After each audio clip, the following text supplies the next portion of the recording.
এবারে জানাবো উইন্ডিজ সিরিজের খবর। উইন্ডিজের বিপক্ষে প্রথম ওয়ানডেতে টস হেরে ব্যাট করছে বাংলাদেশ। মিরপুর শেরেবাংলা জাতীয় স্টেডিয়ামে আছেন আমাদের সহকর্মী জুবায়ের আহমেদ। সবশেষ যেই তথ্য রয়েছে আমাদের হাতে, দর্শক আপনাদের জানিয়ে দিতে চাই, 2 উইকেটে 56 রানের পুঁজি পেয়েছে বাংলাদেশ। এ বিষয়ে আমরা আরো বিস্তারিত জানবো। আমাদের সঙ্গে যুক্ত আছেন সহকর্মী জুবায়ের আহমেদ। আমরা চলে যাচ্ছি তার কাছে। জুবায়ের, জানাবেন যে খেলার যে পরিস্থিতি চলছে এবং বাংলাদেশের যে কন্ডিশন এখন রয়েছে, যেহেতু টসেও এরই মধ্যে হেরে বাংলাদেশ ব্যাটিংয়ে নেমেছে, কি মনে হচ্ছে আজকের এই ম্যাচ কি হতে পারে?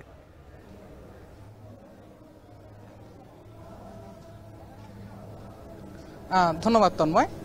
গতকাল সকাল থেকেই প্রেস কনফারেন্সের পর এবং প্রেস কনফারেন্সের আগেও যে প্রশ্নটা সবার আগে ছিল সেটা হচ্ছে মিরপুরের পিচ, কালো মাটির পিচ, রান কেমন হবে, রানের দেখা পাবে কিনা, স্পিনাররা কেমন করবেন, সেটা নিয়ে জল্পনা কল্পনা ছিল শুরু থেকে।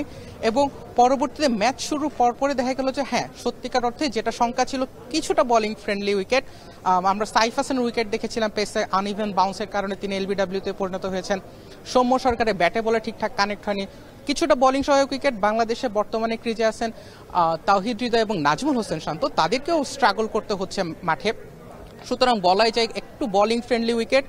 এই উইকেটে এখন পর্যন্ত যেভাবে বল টান করছে, সন্ধ্যার দিকে আরও কিছুটা টান পেতে পারেন পিচ পুরাতন হয়ে আসলে বলারটা।